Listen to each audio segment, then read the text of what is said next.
Hello viewers, welcome to JW Path Lab. This is a part 2 video of Leishmania donovani in which we cover habitat, morphology, life cycle and laboratory diagnosis. Viewers, इससे पहले part 1 video में हमने leishmaniasis का introduction, उसके types, history, geographical distribution और classification को cover किया है। सो अगर आपने नहीं देखा है तो डिस्क्रिप्शन में आपको लिंक मिल जाएगी, आप वहां से जाकर देख सकते हैं। ये पार्ट 2 वीडियो है जिसमें हम हैबिटेट, मॉर्फोलॉजी, लाइफ साइकिल और लेबोरेटरी डायग्नोसिस के बारे में डिटेल में जानेंगे। So let us play the video. Habitat of Leishmania donovani.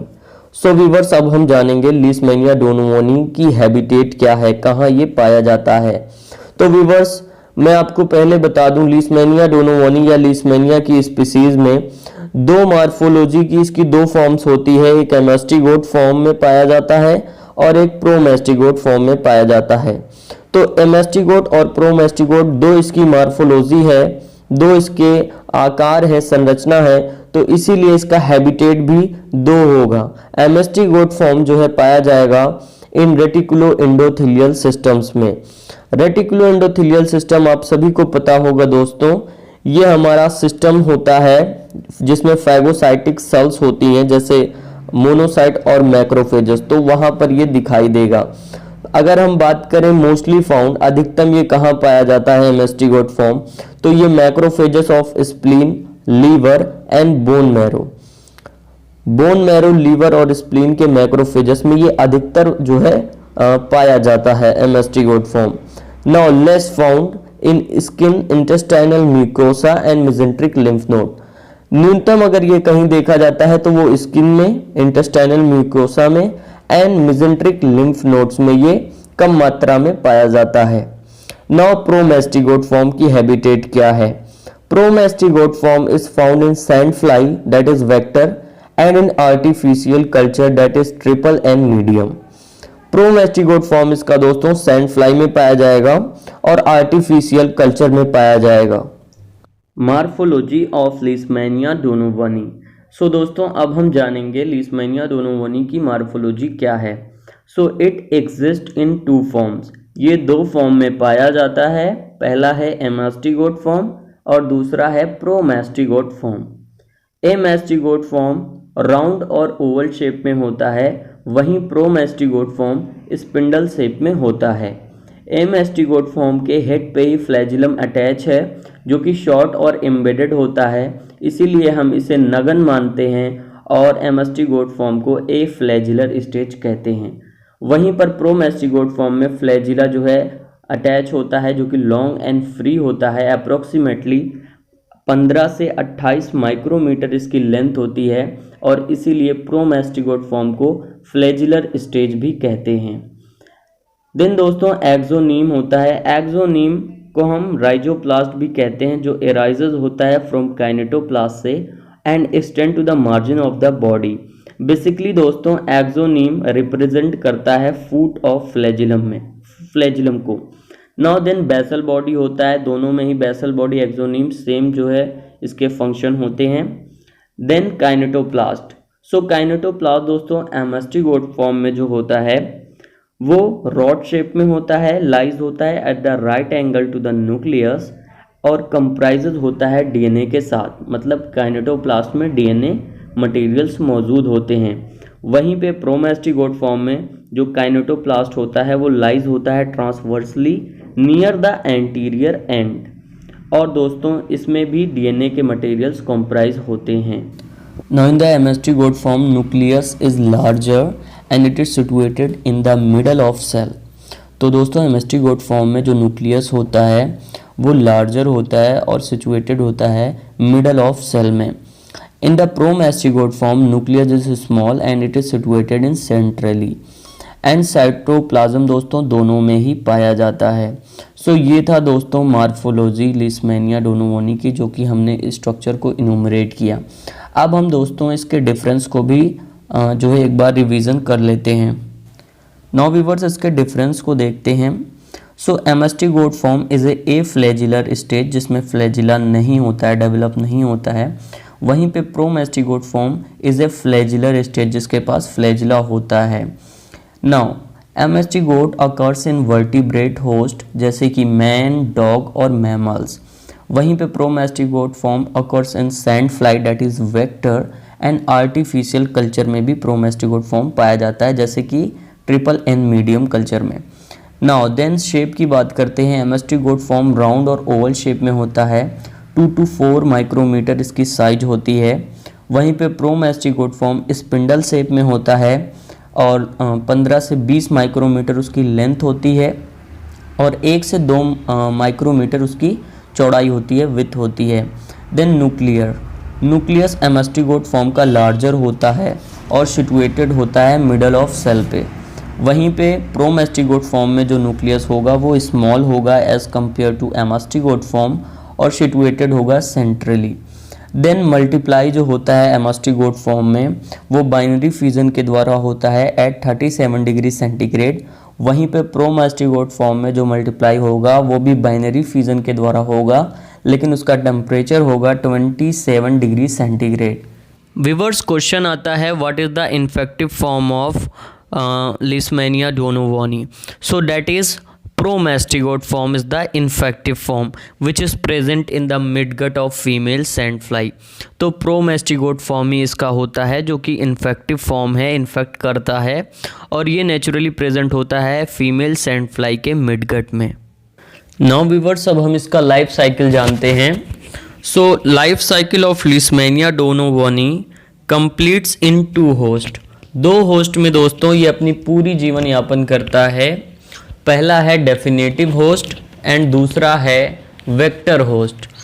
Definitive host दोस्तों बेसिकली उसे कहते हैं वो ऑर्गेनिज्म होते हैं जो सपोर्ट करते हैं पैरासाइट को।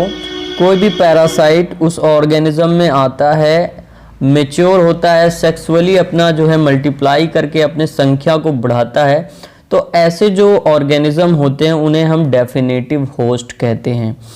तो यहाँ लीशमैनिया डोनोवनी के जो डेफिनेटिव होस्ट हैं वो मैन, डॉग और अदर मैमल्स होते हैं।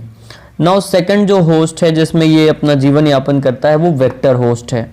वेक्टर होस्ट दोस्तों बेसिकली कोई भी ऑर्गेनिज्म जो infectious agent that is phlebotomus species को कैरी कर रहा हो और ट्रांसमिट कर रहा हो किसी दूसरे पर्सन में, तो उसे वेक्टर होस्ट कहते हैं। और लीशमैनिया डोनोवनी का जो वेक्टर होस्ट है वो फीमेल सैंडफ्लाई है जिसे फ्लेबोटोमस अर्जेंटिप्स के नाम से हम जानते हैं। नाउ व्यूअर्स, इसके हम लाइफ साइकिल को बहुत ही इजी फॉर्म में जानने की कोशिश करते हैं। सो इसकी लाइफ साइकिल आपको मैंने पहले ही बताया, 2 जो है होस्ट में पूरी हुई। डेफिनेटिव होस्ट जिसमें मैन डॉग था और वेक्टर होस्ट जिसमें फीमेल सैंडफ्लाई थी। तो इसीलिए हमने 2 स्टेजेस ले लिए हैं। सैंडफ्लाई का एक स्टेज है और एक ह्यूमन का स्टेज है। ह्यूमन पे बात होगी। सो सैंडफ्लाई स्टेज में दोस्तों सबसे पहले हम आ जाते हैं। मान लेते हैं कोई एक इन्फेक्टेड फीमेल सैंडफ्लाई है जिसके अंदर प्रोमेस्टिगोट फॉर्म लीशमैनिया का मौजूद है। अब ये किसी नॉर्मल पर्सन को मान लिया जो है डंक मारती है और उसका ब्लड सक करती है। तो जब ये ब्लड सक कर रही होगी दोस्तों, तो जाहिर सी बात है इसके अंदर जो प्रोमेस्टिगोट फॉर्म है वो इंजेक्ट हो जाएगा उस ह्यूमन में और उस ह्यूमन के ब्लड में प्रोमेस्टिगोट फॉर्म चला जाएगा। अब हम ह्यूमन स्टेज पे आ जाते हैं। अब जब वो दोस्तों प्रोमेस्टिगोट फॉर्म ह्यूमन के अंदर आएगा तो उसके ब्लड के जो मैक्रोफेजेस हैं ब्लड में और अदर जैसे मोनोन्यूक्लियर फैगोसाइटिक सेल हैं जैसे कि मोनोसाइट, वो उसे फैगोसाइटोइस करेंगे। फैगोसाइटिस आप लोगों ने पढ़ा होगा जिसमें इंगल्फमेंट होता है किसी भी फॉरेन सब्सटेंस का, तो ये जो है उसका इंगल्फ कर लेंगे। नाउ प्रोमेस्टिगोट फॉर्म की ये खासियत है कि जब मैक्रोफेजेस कोई भी इसे इंगल्फ करेगा तो ये ट्रांसफर होके एमेस्टिगोट फॉर्म में चले जाएंगे। नाउ जब ये एमेस्टिगोट फॉर्म में चले जाएंगे तो ये मल्टीप्लाई करेंगे उस सेल्स में और अदर जो भी सेल्स हैं उनमें जो है ये मल्टीप्लाई करेंगे और मल्टीप्लाई करेंगे जब तो वो सेल जो है फट जाएगी दोस्तों, क्योंकि इनकी संख्या जो है बहुत ही अधिकतर हो जाएगी और वो सेल इनका लोड संभाल नहीं पाएगा और रप्चर होके फट जाएगा। देन दोस्तों ये जब रिलीज होंगी तो अदर जो नॉर्मल सेल होंगी मैक्रोफेजेस की वो जब इंगल्फ करेंगी तो वहाँ भी सेम प्रोसीजर होगा। ये वहाँ भी अपने संख्या को बढ़ाएगा क्योंकि मैंने बताया था कि एमेस्टिगोट फॉर्म मल्टीप्लाई करता है बाइनरी फ्यूजन के द्वारा। और ह्यूमन में कर रहा है तो 37 डिग्री सेंटीग्रेड पे करेगा। तो इस तरह से ये मैक्रोफेजेस में मल्टीप्लाई करके और रिलीज होके सभी सेल्स को इन्फेक्ट कर देगा। नाउ अब हम सैंड फ्लाई स्टेज में आ जाते हैं। अब मान लीजिए कोई नॉर्मल फीमेल सैंड फ्लाई है, वो जब इसका ब्लड शक करेगी इन्फेक्टेड ह्यूमन का, तो इस इन्फेक्टेड ह्यूमन का जब वो शक कर रही होगी ब्लड, तो इन्फेक्टेड ह्यूमन के सेल्स में ए मैस्टिगोट फॉर्म मौजूद है जो कि इस फीमेल सैंड फ्लाई में आ जाएगा। नाउ अब ये होगा कि इस फीमेल सैंड फ्लाई में इंजेक्शन होगा ऑफ पैरासाइटिक सेल, जो भी ये एमास्टिगोट फॉर्म आया है उसका इंजेक्शन होगा, ठीक है। देन दोस्तों amastigote form transferred into promastigote stage in the gut of female sand fly. Now दोस्तों जो एमास्टिगोट फॉर्म उसके इंजेक्शन हुआ है, उसने इंजेक्शन किया, उसने अपने अंदर लिया है, वो जो है ट्रांसफर हो जाएगा प्रोमास्टिगोट फॉर्म में in the gut of female sand fly. Then दोस्तों ये प्रोमास्टिगोट फॉर्म अब फीमेल सैंड फ्लाई के जो है गट में डिवाइड करेगा और माइग्रेट हो जाएगा प्रोबोसिस में। प्रोबोसिस दोस्तों आप लोग आसान भाषा में ऐसे समझें, फीमेल सैंड फ्लाई जो होती है उसके डंक के ऊपर वाला जो हिस्सा होता है उसे हम प्रोबोसिस कहते हैं। तो ये वहां पहुंच जाएंगी प्रोमास्टिगोट फॉर्म, और देन दोस्तों फिर यही जो है प्रोसेस रिपीट होगा, यही इसका लाइफ साइकिल है। तो आई होप आपको समझ में आ गया होगा। मैं रिवाइज भी कर देता हूं एक बार इंग्लिश में। So dear viewers, suppose this is a female sand fly which is infected from Leishmania promastigote form. So when this sand fly bite a normal human and suck their blood, so these promastigote form will be entered in the human blood. And in the human blood, these promastigote of Leishmania are phagocyted by macrophages and other phagocytic cell, that is monocyte. Then this promastigote form transfer into amastigote form within the macrophages, and these amastigote will be multiply their numbers and rupture the cell. Then this amastigote form infect other cell also. So when other vector sand fly, that is normal sand fly, feed this infected person, so these amastigote form which is present in the infected person will be entered in the insect.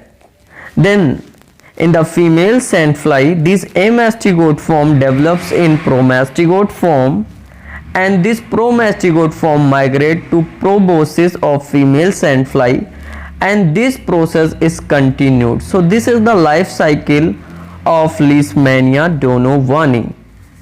Now dear viewers, हम जानते हैं laboratory diagnosis of Leishmania donovani. Leishmania donovani की lab diagnosis हम कैसे करते हैं? सो दो तरह से करते हैं व्यूवर्स। पहला है डायरेक्ट एविडेंस के आधार पे और दूसरा है इनडायरेक्ट एविडेंस के आधार पे। डायरेक्ट एविडेंस का मतलब हुआ, सपोज दैट एग्जांपल मैं दे रहा हूँ, अगर हम डायरेक्ट किसी चोर को पकड़ते हैं दोस्तों, ठीक है, जब वो चोरी कर रहा हो तो ये हमारा डायरेक्ट एविडेंस हुआ, हमने डायरेक्ट चोर को पकड़ लिया। इनडायरेक्ट एविडेंस, मान लीजिए कोई चोर था, वो चोर आके कुछ लेके चला गया, बट डायरेक्टली हम उसे नहीं पकड़ पाए, लेकिन उसके जूतों के निशान, उसके फिंगर के निशान से जो है हमें पता चला कि हाँ वो फला शख्स था, तो ये इनडायरेक्ट एविडेंस हुआ। तो इसी तरह लीशमैनिया डोनोवनी के भी जो लैब डायग्नोसिस है उसे दो भागों में बांटा गया है। एक है डायरेक्ट एविडेंस के आधार पे, जिसमें हम डायरेक्ट लीशमैनिया का जो एमास्टिगोट फॉर्म है, प्रोमास्टिगोट फॉर्म है, डायरेक्ट हम उसे देखेंगे माइक्रोस्कोप की सहायता से। और इनडायरेक्ट एविडेंस, इसमें दोस्तों हम लोग डायरेक्ट उसके जो है मार्फोलॉजी को नहीं देखेंगे, लेकिन उसकी जो संकेत देने वाली एंटीजेंस हैं उनको डिटेक्शन करके, एंटीबॉडीज का डिटेक्शन करके हम जो है इस लीशमैनिया डोनोवनी पैरासाइट का पता लगाते हैं। So dear viewers, direct evidence के बेसिस पे हम तीन तरह से लीशमैनिया डोनोवनी पैरासाइट को डिटेक्ट कर सकते हैं। पहला है डिमोस्ट्रेशन ऑफ एलडी बॉडीज के द्वारा, लीशमैनिया डोनोवनी की बॉडीज को डिमोस्ट्रेट करके। और मैंने आपको शुरू में ही बताया था लीशमैनिया डोनोवनी की जब बात होगी बॉडीज की तो हम एमएसटी गोट की बात कर रहे हैं। तो इसके लिए दोस्तों हम लोग इस केस में क्या करते हैं, आइडेंटिफाई करते हैं एमएसटी गोट फॉर्म को in the smear of tissue aspirate. जो भी हमारे पास टिश्यू का एस्पिरेट आएगा या सैंपल आएगा उसमें हम एमएसटी गोट फॉर्म को देखते हैं। और इस टेस्ट को जो है गोल्ड स्टैंडर्ड टेस्ट कहा जाता है for the diagnosis of visceral leishmaniasis. तो इसके जो सैंपल लेंगे दोस्तों हम लोग एलडी बॉडीज का डेमोस्ट्रेट करने के लिए, वो peripheral blood, bone marrow, splenic aspirate या फिर लिम्फ नोड के एस्पिरेट हो सकते हैं, जिसे हम थिक ब्लड फिल्म जिसका हम बनाएंगे और उसको स्मीयर कर देंगे लीशमान, जिम्सा, राइट स्टेन, इनमें से कोई एक स्टेन जो है यूज करके हम उसकी स्टेनिंग करेंगे और एग्जामिन करेंगे अंडर ऑयल इमर्जन माइक्रोस्कोप में। नाउ व्यूअर्स, सेकंड हमारा है culture. And for culture we take different tissues material or blood and cultured on triple N medium। जब हम कल्चर करना चाहेंगे लीशमैनिया डोनोवनी का तो हमारे पास जो डिफरेंट टिश्यूज के मटेरियल्स आएंगे या ब्लड आएंगे तो उसको हम ट्रिपल N मीडियम में कल्चर करते हैं लीशमैनिया डोनोवनी के लिए। और दोस्तों दूसरा हमारे पास क्या मीडियम हो सकता है, वो है सिंडर्स लिक्विड मीडियम, इसका भी हम यूज कर सकते हैं। और कल्चर में दोस्तों हम जो डिमोस्ट्रेट करते हैं वो प्रोमेस्टिगोट फॉर्म को करते हैं। नाउ तीसरा जो हमारा डायरेक्ट एविडेंस के आधार पर टेस्ट है वो है एनिमल इनोकुलेशन। इसमें हम क्या करेंगे, हमारे पास एक एनिमल रहेगा जिसमें हम इनोकुलेट कर देंगे लीशमैनिया के पैरासाइट को। बेसिकली अगर आप डिटेल में जानना चाहें तो आप कमेंट कर सकते हैं, वैसे मैं थोड़ा सा ब्रीफली बता देता हूं। एनिमल इनोकुलेशन जो है रूटीनली यूज नहीं होता है ये टेस्ट बहुत ही सेंसिटिव होता है। और इस टेस्ट को करने के लिए हम जो एनिमल का यूज करते हैं वो है चाइनीज गोल्डन हैमस्टर। और इसमें हम मटेरियल को इनोकुलेट करते हैं इंट्रापेरिटोनियली या फिर इंट्राडर्मली, उसके स्किन ऑफ नोज और फीट में। तो इस तरह से करते हैं। और जब पॉजिटिव केस होता है दोस्तों तो एमएसटी गोट फॉर्म को डिमोस्ट्रेट करते हैं और वो जो है हम इस एनिमल के अल्सर्स बन जाएंगे या फिर नोडुल्स डेवलप हो जाएगा। तो उसी से जो है दोस्तों उसका स्मीयर निकालते हैं उसमें से और उसी से हम लोग स्टेनिंग वगैरह करके उसमें से एमएसटी गोट फॉर्म को देखते हैं। तो ये एनिमल इनोकुलेशन का प्रोसेस होता है। नाउ व्यूअर्स, इनडायरेक्ट एविडेंस की बात करते हैं। इनडायरेक्ट एविडेंस में हम सीरो डायग्नोसिस कर सकते हैं, सीरम के द्वारा जो है डायग्नोसिस कर सकते हैं। सेकंड है मॉलिकुलर डायग्नोसिस कर सकते हैं। Then non specific serum test है, स्किन टेस्ट है, देन ब्लड पिक्चर है। सीरो डायग्नोसिस में हम सीरम के द्वारा डायग्नोसिस करेंगे जिसमें हम डिटेक्ट कर सकते हैं, पहला तो है एंटीजन का, दूसरा है डिटेक्ट कर सकते हैं एंटीबॉडी का। एंटीजन के डिटेक्शन के लिए हम एलाइजा टेस्ट लगा सकते हैं।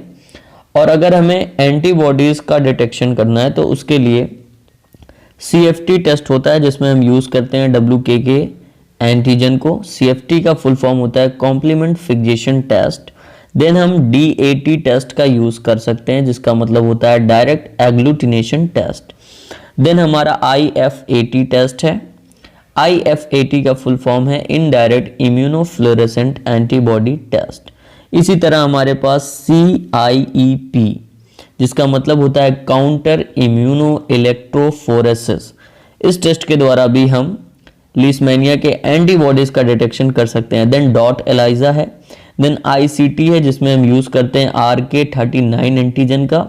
ICT का फुल फॉर्म है इम्यूनोक्रोमेटोजेनिक टेस्ट एंड RK39 का फुल फॉर्म है रिकॉम्बिनेंट काइनेसिन। तो इनके द्वारा भी हम लीशमैनिया की एंटीबॉडी का डिटेक्शन कर सकते हैं इन टेस्ट के द्वारा। नाउ मॉलिकुलर डायग्नोसिस में आ जाते हैं। मॉलिक्यूल्स का डायग्नोस करेंगे जिसके लिए हमारे पास दो टेस्ट हैं, एक DNA प्रोब टेस्ट है और दूसरा PCR है, polymerase chain reaction test. Non specific serum test specific नहीं होता है, इसे ज़्यादातर यूज़ नहीं किया जाता है, बट जानना ज़रूरी है कि नॉन स्पेसिफिक सीरम टेस्ट क्या होते हैं। सो एल्डिहाइड टेस्ट होता है और चोपड़ास एंटीमनी टेस्ट होता है। चोपड़ास एंटीमनी टेस्ट में भी ज़्यादातर पॉजिटिव होता है हाइपर गम्मा ग्लोबिनीमिया में, इसीलिए इसे नॉन स्पेसिफिक सीरम टेस्ट भी कहा जाता है। देन वीवर्स इनडायरेक्ट एविडेंस में हम स्किन टेस्ट भी कर सकते हैं, जिसके लिए हम लीशमैनिन और मॉन्टीनीग्रो टेस्ट का यूज़ करते हैं।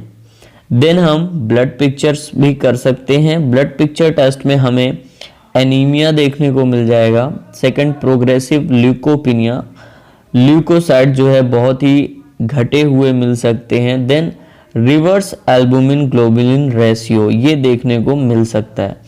तो आई होप दोस्तों आपको वीडियो अच्छी लगी होगी, और अगर वीडियो अच्छी लगी है तो लाइक करें, कोई सवाल हो तो कमेंट करें और अपने दोस्तों में शेयर करें, और चैनल पर नए आए हैं तो ज़रूर चैनल को सब्सक्राइब करें।